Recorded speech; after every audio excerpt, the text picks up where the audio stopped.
오늘은 로마서 12장 1절과 2절의 말씀을 통해 영적 예배에 대해 설교하려고 합니다. 성경 66권을 다 읽기 어려운 사람은 로마서부터 읽으라는 말이 있습니다. 그만큼 로마서는 기독교 신앙에 대해 잘 소개해주는 책입니다. 그렇다면 여러분, 로마서가 말씀하는 기독교 신앙은 무엇입니까? 그것은 하나님의 일방적인 은혜로 구원을 얻었다, 그 내용입니다. 모든 사람이 죄를 범하였음에 하나님의 영광에 이르지 못하더니, 이 땅의 모든 사람은 죄인입니다. 그래서 하나님 나라에 이를 수가 없습니다. 그런데 하나님께서 무조건적인 은혜를 베푸셨습니다. 우리가 아직 죄인 되었을 때에 그리스도께서 우리를 위하여 죽으심으로 자기의 사랑을 확정하셨느니라. 우리는 여전히 죄인이었지만 그때 이미 십자가에서 구원을 이루셨습니다. 전적으로 하나님이 하셨습니다. 우리가 한 것은 없습니다. 이것을 신학에서는 객관적 구원이라고 부릅니다. 예를 들어 생각해 봅시다. 지금 한국의 1인당 국민소득은 3만 달러가 넘습니다. 그러면은 부자 나라입니다. 객관적으로 볼 때 대한민국에 사는 국민들은 부자 나라 백성입니다.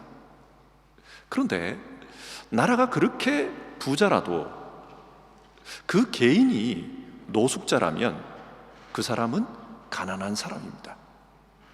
마찬가지입니다. 하나님께서 객관적인 구원을 이루셨지만 그 구원이 나에게 전달되지 않으면 나는 여전히 죄 아래에 있습니다. 중요한 것은 하나님의 그 객관적 구원이 어떻게 오늘 나의 구원이 되느냐, 그 문제입니다. 여러분, 어떻게 나의 구원이 됩니까? 우리가 믿음으로 의롭다 하심을 받았으니, 성경은 믿음을 통해서 그 구원이 내 구원이 된다고 말씀합니다. 내가 하나님을 믿으면 그 구원이 오늘 나의 구원이 됩니다. 로마서는 이 믿음에 대해 말씀하고 있습니다. 그렇다면 여러분, 이 믿음을 가진 사람들은 이 세상에서 어떤 모습으로 살아갑니까? 오늘 성경은 영적 예배의 삶을 산다고 말씀합니다. 그러면 로마서가 말씀하는 영적 예배가 무엇입니까? 1절입니다. 너희 몸을 하나님이 기뻐하시는 거룩한 산 제물로 드리라. 이는 너희가 드릴 영적 예배니라. 자기 몸을 산 제물로 드리는 것, 그것이 영적 예배라고 합니다. 그런데 이 부분을 좀 꼼꼼하게 읽어보면 모순이 있습니다. 여러분, 제물이 뭡니까? 제물은 하나님께 제사 드리기 위해서 죽이는 것입니다. 제물은 죽어야 제물입니다. 그런데 오늘 본문은 산 제물이라고 합니다. 죽어야 제물인데 살아있다는 겁니다. 이건 모순 아닙니까? 그렇다면 오늘 본문에서 말하는 이 제물은 일반적인 제물을 의미하지 않습니다. 무엇을 말하는 것일까요? 로마서 6장을 잠시 생각해 봅시다. 바울 사도는 로마서 6장에서 세례를 통해 믿음이 무엇인지를 설명합니다. 믿음이 무엇인가? 6장 3절입니다. 무릇 그리스도 예수와 합하여 세례를 받은 우리는 그의 죽으심과 합하여 세례를 받은 줄을 알지 못하느냐.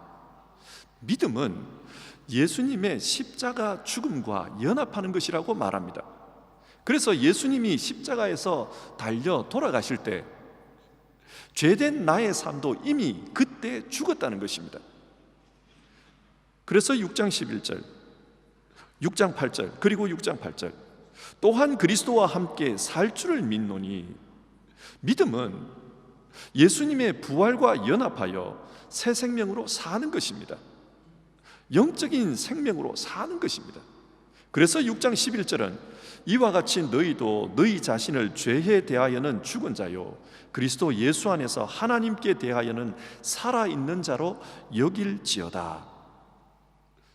믿음은 예수 그리스도와 함께 죽고 예수 그리스도와 함께 사는 것입니다.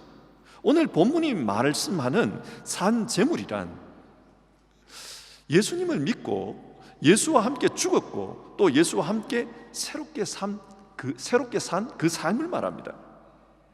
이 제물로 드리는 예배가 영적 예배입니다. 그런데 설명이 좀 추상적입니다. 그래서 본문 2절은 이 영적 예배에 대해서 좀 더 구체적으로 설명해 주고 있습니다. 여러분, 영적 예배가 무엇입니까? 너희는 이 세대를 본받지 말고, 여기서 이 세대를 본받는 것은 헬라어로 시스케마티조라는 단어입니다. 그런데 이 단어는 주어진 모양대로 찍어내는 것을 가리킵니다. 예를 들어서 옛날에 한국에서 붕어빵 틀에다가 밀가루 반죽을 넣어 붕어빵을 찍어내지 않았습니까? 이처럼 이 세대는 자기를 닮은 모습으로 사람을 찍어내고 있다는 겁니다. 한평생을 대학생 선교를 위해 일해오신 어떤 목사님이 책을 쓰셨습니다. 그 목사님의 책에 보면 이런 이야기가 나옵니다. 어떤 순진한 시골 청년이 고등학교를 졸업하고 서울에 있는 대학에 입학하게 되었습니다. 대학 합격증을 받으면 입학하기 전에 신입생 오리엔테이션이라는 것을 하는데, 이때 같은 과 선배들과 또 조교들이 나와서 앞으로 어떻게 공부해야 하고 어떻게 학교 생활을 해야 하는지 소개를 해줍니다. 그런데 이 오리엔테이션에 갔다 온 이 시골 학생이 갑자기 자기 아버지에게 아버지, 나는 대학에 진학하지 않겠습니다, 그렇게 이야기를 한 겁니다. 아버지가 궁금했습니다. 그렇게 어렵게 공부해서 대학을 갔는데 왜 대학을 안 가려고 하느냐? 이 학생의 입에서 나온 대답은 그날 오리엔테이션을 마치고 나서 선배들이 저녁에 술 파티를 강요했다는 겁니다. 그리고 술 파티가 끝나자 남학생들을 사창가로 데리고 가서 잠을 자도록 강요했습니다. 이제부터는 어른이고 진짜 남자이기 때문에 그렇게 하라는 겁니다. 그리고 이것은 우리 과에서 내려오고 있는 오랜 전통이니까 그렇게 해야 된다고 했습니다. 이 순진한 학생은 그 날을 경험하면서 충격을 받았습니다. 이런 학교에 다니면서 4년 동안 내가 과연 신앙인으로 살 수 있을까? 그런 고민을 하게 되었고, 자기 아버지에게 그 학교는 안 간다고 말을 한 겁니다. 아마 지금은 대학에서 이런 일이 사라졌을 것입니다. 그런데 가만히 따지고 보면은 우리가 사는 세상은 세상이 원하는 그런 사람을 찍어내려고 합니다. 학교는 학교의 방식대로, 군대에 가면 군대 방식대로 원하는 사람을 찍어내려고 합니다. 그리고 회사에 가면 회사의 관례에 따라서 사람을 찍어내려고 합니다. 그래서 정직한 사람에게 이중장부를 기록하라고 그러고, 또 뇌물 먹이는 것도 가르치고, 접대받는 것, 접대하는 것도 가르칩니다. 세상은 자기들이 원하는 방식으로 사람을 그렇게 찍어내려고 합니다. 이런 상황에서 이 세대를 본받지 않는다는 게 뭐겠습니까? 그것은 세상에 대하여 죽는 것입니다. 갈라디아서 6장에 이런 말씀이 나옵니다. 그리스도로 말미암아 내 쪽에서 보면 세상이 죽었고 세상 쪽에서 보면 내가 죽었습니다. 영적 예배자는 그 세상의 삶에 대해서 죽은 자라는 겁니다. 그리고 갈라디아서 2장 20절, 내가 그리스도와 함께 십자가에 못 박혔나니 그런즉 이제는 내가 사는 것이 아니요 오직 내 안에 그리스도께서 사시는 것이라. 영적 예배자는 나는 죽고 이제부터는 내 안에 그리스도께서 사는 것이다, 그렇게 말씀합니다. 따지고 보면 신앙은 둘 중에 하나의 길을 가는 겁니다. 예수님 말씀하셨습니다. 이 세상에는 사람들이 많이 가는 그런 넓은 길이 있고, 또 하나는 사람들이 가지 않는 좁은 길이 있다.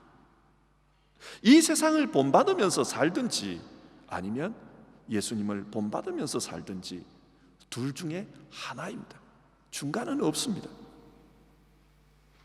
그런데 성경을 읽어보면 신앙이면서도 이 세대를 본받으며 살았던 그런 이야기가 참 많이 나옵니다. 미가서 6장을 보면 이런 이야기가 나옵니다. 내가 무엇을 가지고 하나님 앞에 예물로 드려야 하는가? 1년 된 수송아지를 번제로 드리면 하나님이 기뻐하실까? 아니면 수천 마리의 양이나 강줄기같이 많은 올리브 기름으로 예배하면 하나님이 기뻐하실까?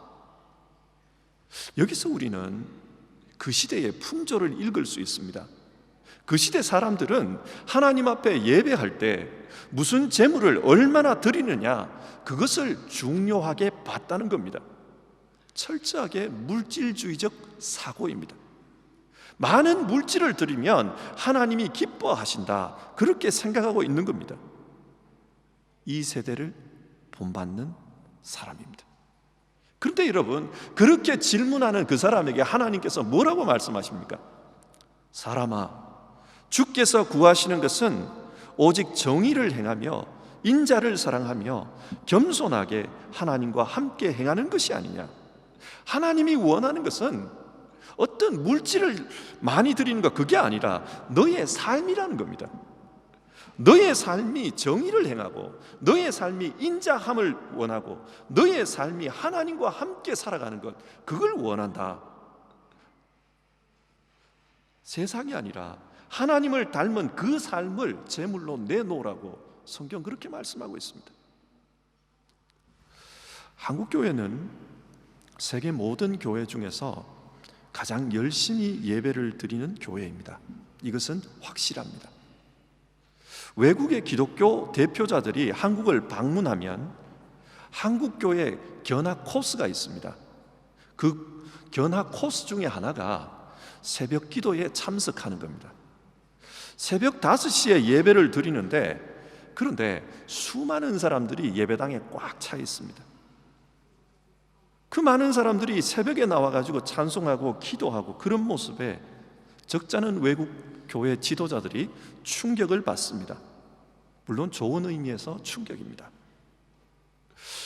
이 외에도 한국교회는 새벽 기도뿐만 아니라 한국교회는 금요 기도회도 있고 구역 예배도 있고 수요 예배도 있고 다양한 종류의 예배들이 있습니다. 예배를 정말 열심히 드립니다. 그런데 그렇게 예배를 열심히 드리면서도 이상한 일이 있어요. 기독교 신문을 읽다 보면 참 이해가 안 되는 그런 기사들이 소개가 됩니다. 요 근래 얼마 전입니다. 아주 큰 교회 목사님들이 금전적인 비리로 검찰의 실형 선고를 받았다는 겁니다. 그래서 감옥에 갔다는 거예요. 이런 기사를 보면서 얼마나 많은 사람들이 교회에 대해서 실망을 할까, 또 얼마나 많은 사람들이 교회를 떠날까, 그런 걱정이 되었습니다. 그런데 그 금전 비리 수법이 일반 기업들이 이중장부나 공금 횡령하는 것과 비슷한 방식이었다는 거예요.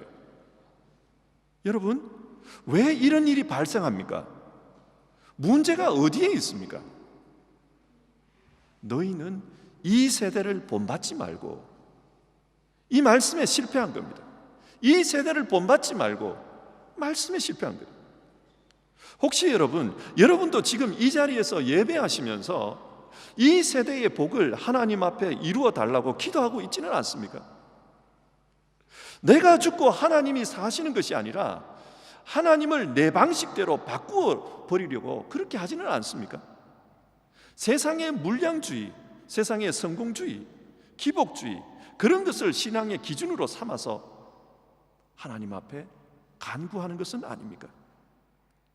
이런 면에서 우리 그리스도인들은 철저히 세상에 대해 죽어야 합니다. 예배는 이런 면에서 죽는 시간입니다. 예배를 드리면서 자기를 부인하고 자기를 죽이는 것, 그것이 오늘 성경이 말씀하는 영적 예배입니다. 예배는 내가 제물로서 죽는 일입니다. 두 번째로 영적 예배가 무엇인가? 2절 말씀 보면 오직 마음을 새롭게 함으로 변화를 받아. 마음이 새롭게 변화를 받는 것이라고 합니다. 여기서 마음은 헬라어로 누스라는 단어인데, 한국어로 번역하면 생각, 영어로 번역하면 마인드입니다. 그러니까 예배를 통해서 내 생각, 내 마인드가 바뀌는 겁니다. 삶의 가치관, 세계관이 새로워지는 겁니다. 예수님은 이렇게 말씀하셨습니다.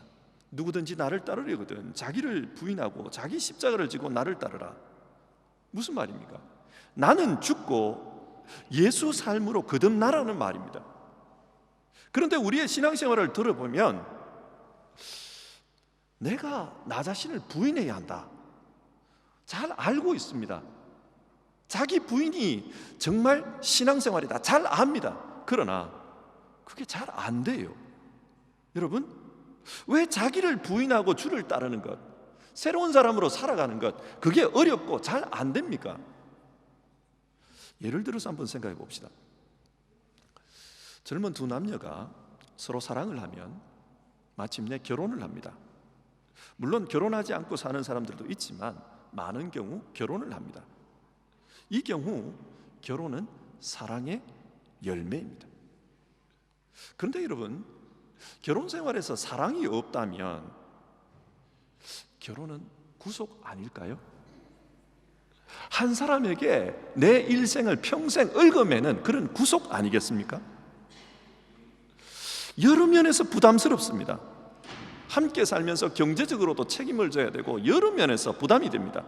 그러나 사랑하면은 이런 구속, 이런 부담 속으로 자기가 스스로 들어가는 겁니다. 아니, 좀 더 구속이 되고 싶어서 상대방에 대해서 좀 더 책임을 지고 싶어서 그렇게 들어가는 겁니다. 마찬가지입니다. 하나님을 사랑하면 자발적으로 자기 부인의 길을 가게 됩니다. 그리고 하나님이 나를 다스려 주기를, 전적으로 책임져 주기를 그렇게 소원합니다. 내 스스로 하나님의 종이 되려고 합니다. 이런 경우를 어떤 누구도 부담스럽다고 말하지 않습니다. 왜 그렇습니까? 사랑하기 때문입니다. 그런데 문제는 이 하나님을 사랑하는 마음입니다. 하나님을 사랑하는 마음을 누가 주는가? 오늘 본문을 보시면 마음을 새롭게 함으로 변화를 받으라 그렇게 말씀했지 너 스스로 변해라 그렇게 말씀하지 않았습니다. 오늘 본문은 분명히 수동태형입니다. 그렇다면 여러분, 내 마음을 누가 변화를 시켜주는 겁니까? 하나님께서 변화시켜 주신다 그 말입니다. 이사야서 6장을 보면 이사야가 소명을 받는 장면이 나옵니다. 이때 이사야는 영광 중에 계시는 하나님을 보았습니다. 하나님께서 환상을 보여주신 겁니다. 그런데 이 환상을 보고 이사야가 뭐라고 하는가? 화로다 나여 망하게 되었도다. 나는 입술이 부정한 백성 중에 거하면서 만군의 여호와이신 왕을 배웠음이로다. 이제 큰일 났다는 거예요. 나는 죄인인데 하나님을 보았기 때문에 죽게 되었다. 그렇게 이야기를 합니다. 여러분 보십시오. 이사야가 자기를 죄인이라고 그래요. 그리고 그 죄인을 하나님께서 천사를 보내 제단 숯불로 정하게 해주십니다. 자, 여기서 이사야의 생각의 변화를 한번 보십시오. 지금까지 이사야는 왕족으로, 왕의 측근으로 스스로 구별된 자라고 생각했습니다. 그러나 하나님을 보자 자기가 죄인이라고 말합니다. 스스로에 대한 인식이 변해버렸습니다. 자기 자신을 부정한 것입니다. 누가 그렇게 했습니까? 하나님이 그렇게 하셨습니다. 새로운 삶은 여기서 시작이 됩니다. 이후에 이사야의 삶은 왕의 보좌관이 아니라 하나님의 입이 되었고 하나님은 그를 통해서 말씀을 하셨습니다. 에스겔서 36장에 나오는 말씀입니다. 새 영을 너희 속에 두고 새 마음을 너희에게 주되 너희 육신에서 굳은 마음을 제하고 부드러운 마음을 줄 것이며 또 내 영을 너희 속에 두어 너희로 내 율례를 행하게 하리라. 하나님께서 우리 안에 자신의 새 영을 두신다고 합니다. 그래서 우리 마음을 새롭게 하신다고 합니다. 하나님의 열심이 우리를 새롭게 하십니다. 그런데 중요한 전제 조건이 있습니다. 계시록 3장입니다. 볼지어다 내가 문 밖에 서서 두드리노니 누구든지 내 음성을 듣고 문을 열면 내가 그에게로 들어가 그와 더불어 먹고 그는 나와 더불어 먹으리라. 전제 조건이 뭐냐면 주님은 우리에게 오셔서 문을 두드리고 있다는 겁니다. 그런데 내가 응답해야 문이 열리고 주님이 내 안에 들어오신다는 겁니다. 내가 응답을 해야 내 삶에 변화가 생깁니다.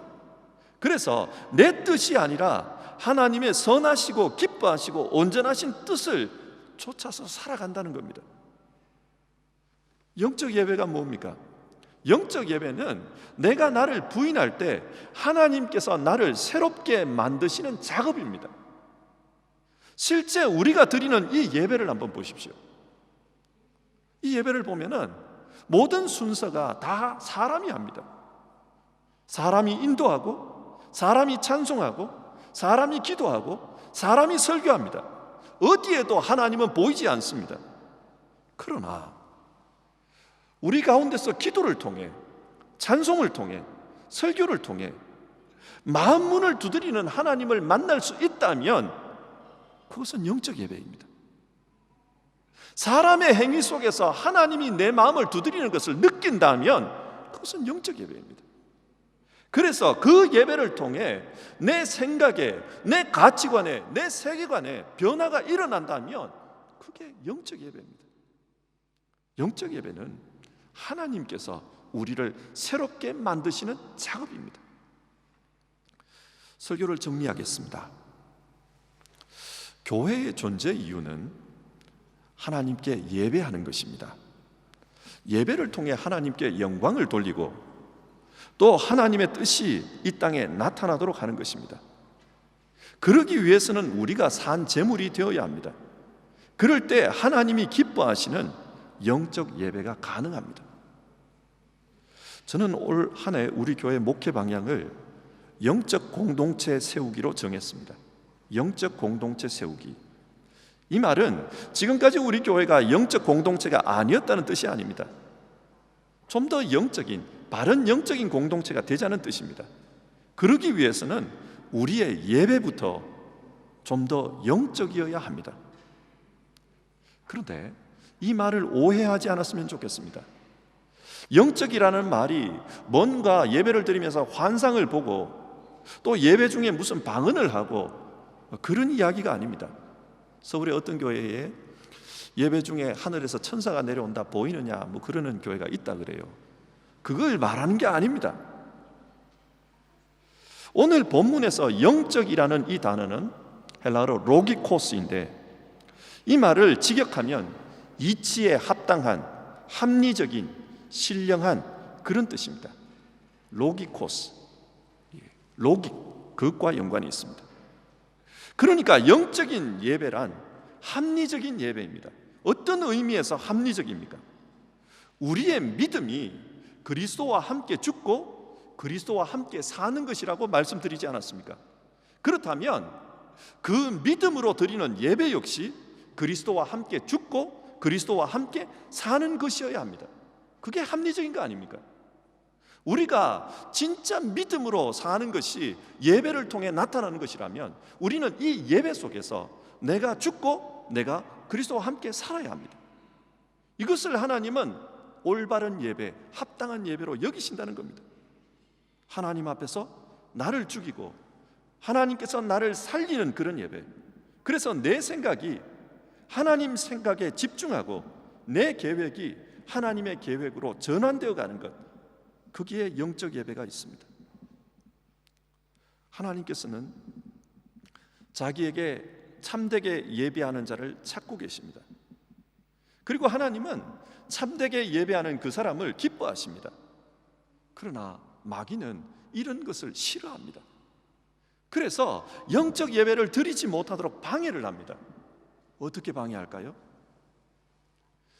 성도들이 예배하는 것을 마귀가 막지는 못합니다. 그래서 마귀가 쓰는 전략이 뭐냐면은 예배는 예배당 안에서만 드리라는 겁니다. 대신에 예배당 밖에 나가면 이 세대를 본받아 세상의 방식대로 살라는 겁니다. 예배당 안에서 열심히 예배드리고 밖에 나가면 세상의 룰대로 살아라. 마귀는 그걸 원합니다. 그렇게 살면 그 사람은 어떤 신자가 됩니까? 선데이 크리스찬입니다. 하나님께 드리는 예배는 영적인 예배가 아니라 반쪽짜리 예배가 되고 맙니다. 교회 안에서는 뜨거워도 밖에 나가면은 세상 사람하고 똑같습니다. 이재철 목사님의 책을 읽다 보니까 이런 이야기가 나와요.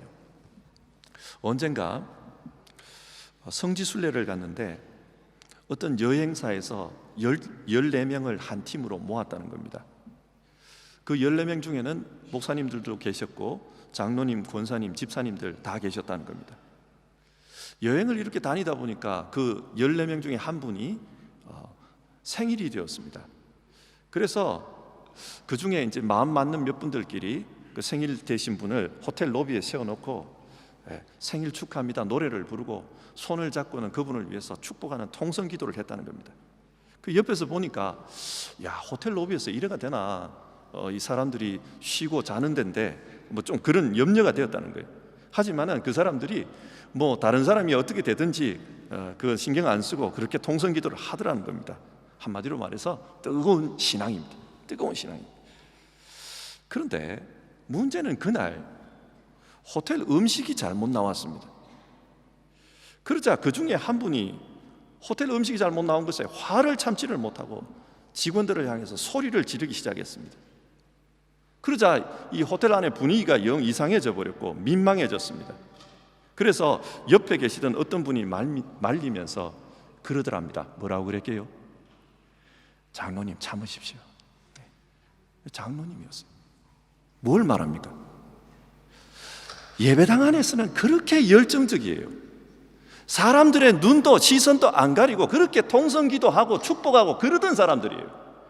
그런데 자기 입에 안 맞고 자기한테 뭐가 안 맞으니까 밖에서는 난리를 치고 똑같더라는 거예요.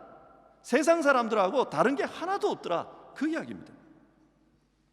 여러분, 우리가 영적인 예배를 드린다는 것은 우리의 삶이 이 세상에 대해서 죽고 그리스도를 본받는 삶으로 다시 사는 겁니다. 교회 안에서 뜨겁게 열심히 찬송하고 기도하고 그것도 중요하지만, 그러나 이 세상, 이 공간을 나가는 그 순간 내가 죽고 그리스도로 다시 사는 것, 그게 중요합니다. 우리 모두 올 한 해 그런 영적 재단을 세울 수 있기를 바랍니다. 그리고 우리 모두 영적 예배를 드리는 사람이 될 수 있기를 바랍니다. 하나님께서는 영적 예배를 기뻐하십니다.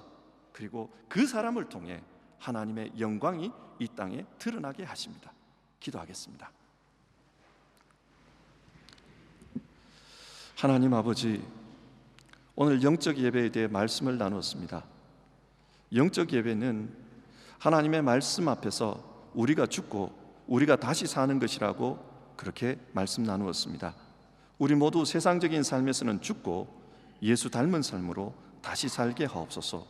올 한 해 우리 모두 영적 재단을 세우는 일에 열심을 주시고 우리가 드리는 예배가 우리 자신을 산 제물로 드리는 영적 예배가 되게 하옵소서. 그래서 우리 개인이 바뀌고 교회가 바뀌고 사회가 바뀌는 그런 은혜가 있게 하옵소서. 예수님의 이름으로 기도드립니다. 아멘.